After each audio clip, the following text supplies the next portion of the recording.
ছেলেদের রেখে আমার হাজব্যান্ড আমাকে তার সংসার ছেড়ে অন্য সংসারে নিয়ে যাচ্ছে।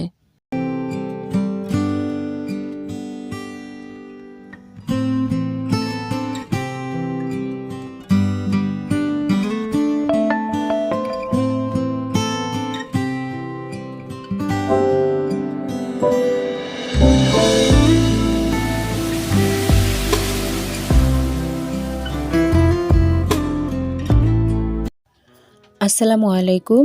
আমি মুক্তামণি মুন্সিগঞ্জ থেকে বলছি।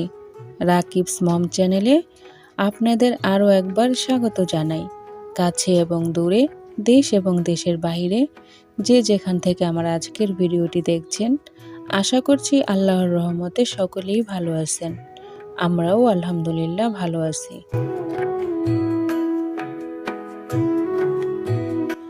পাহাড়ি ঢল আর টানা বৃষ্টিতে স্মরণকালের ভয়াবহ বন্যায় বিপর্যস্ত বাংলাদেশের ১২ জেলার অর্ধকোটি মানুষ। অনেকে বলছেন ১৯৯৮ ও ১৯৮৮ সালের বন্যাকেও হার মানায় এবারের বন্যা।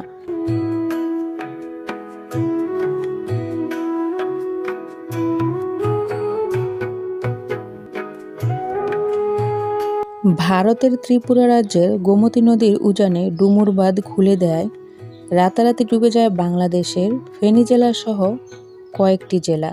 তীব্র পানির স্রোতে ভেসে যায় ঘরবাড়ি, ফসল ও পশু পাখি, মারা গেছে মানুষও।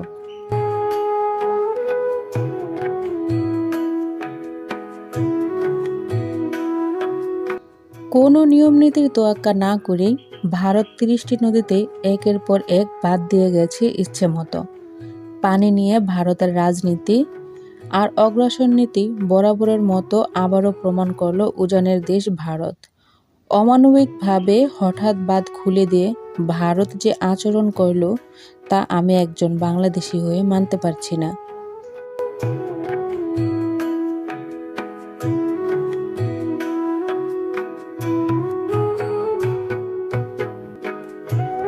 কিছু করতেও পারছি না, শুধু পারবো বন্যার্থদের পাশে দাঁড়াতে।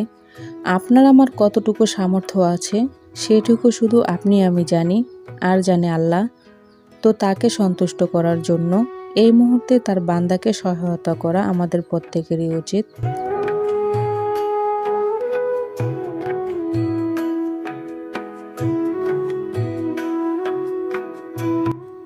আজ আপনি আমি একজনকে সহায়তা করব, অন্যভাবে আল্লাহ তাআলা আমাদের বিপদ উদ্ধার করবে।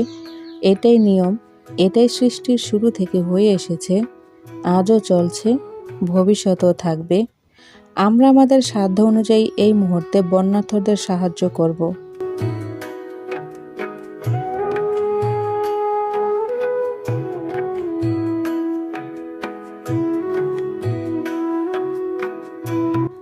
আর হ্যাঁ, দান সদকা প্রকাশ্যেও করা যায়, গোপনেও করা যায়। যেইভাবেই আপনার ভালো লাগে, আমার ভালো লাগে, আমরা সেভাবেই করব। এই মুহূর্তে আসলে নাম করার কোনো কিছুই নাই। যারা বিপদগ্রস্ত তাদের উদ্ধার করাটাই আসলে জরুরি।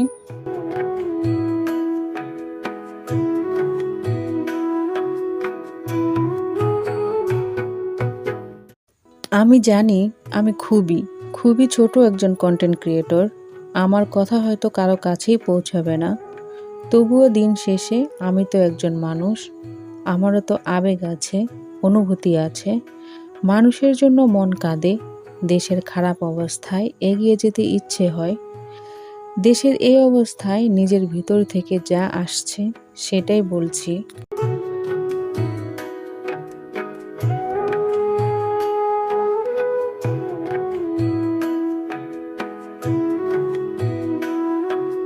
এবার একটু ভিডিও সংক্রান্ত কথায় আসি। এই কাঁথাটি আমার বড় ননদের, আমার কাছে দিয়েছি শুধু একে দেওয়ার জন্য।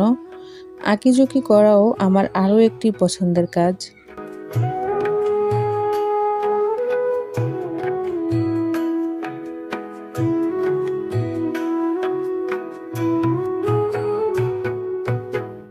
আঁকতেই যখন বসেছি, তাই আপনাদের সাথেও একটু শেয়ার করছি। কাঁথার একটি কর্নারে ডিজাইনটি করছি, 4 কোণায় আড়াআড়ি করে দাগ দিয়ে এইরকম কর্নার তৈরি করেছি এবং মাঝখানেও কর্নার করে দাগ টানা আছে। ফুলের সাথে যে লতাটি আঁকছি এটা দিয়ে পুরো কাঁথাটি ভরাট করে নেব।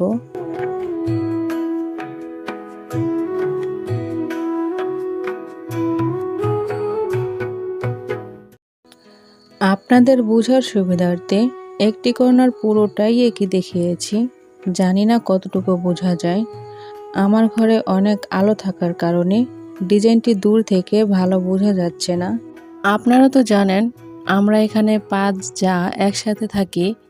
আমাদের আরও এক জা আছে, সে কিন্তু গ্রামে থাকে, আমাদের জামাই দেবরদের পৈতৃক বাড়িতে, মানে আমার শ্বশুর বাড়িতে। আরও হচ্ছে আমার তৃতীয় জা, তো ও আমাদের এখানে বেড়াতে এসেছে, সাথে আমার 2 ননদও আসছে।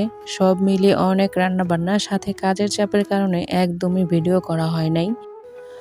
আমার হাজব্যান্ড বলেছিল কাপড় চোপড় গুছিয়ে রেডি থাকতে, ভালোবেসে বলুক, আদেশ করে বলুক বা অনুরোধ করে, স্বামীর কথা তো মানতেই হবে। তাই জন্য সমস্ত কিছু গুছিয়ে নিচ্ছি। কিন্তু সে কই, তার তো আসার নামই নাই। এদিকে সূর্য যে ডুবুডুবু অবস্থায়।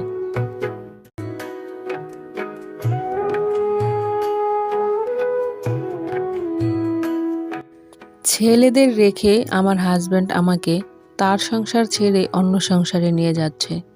জানি না ওখানে আমার একা একা সময় কাটবে কিভাবে।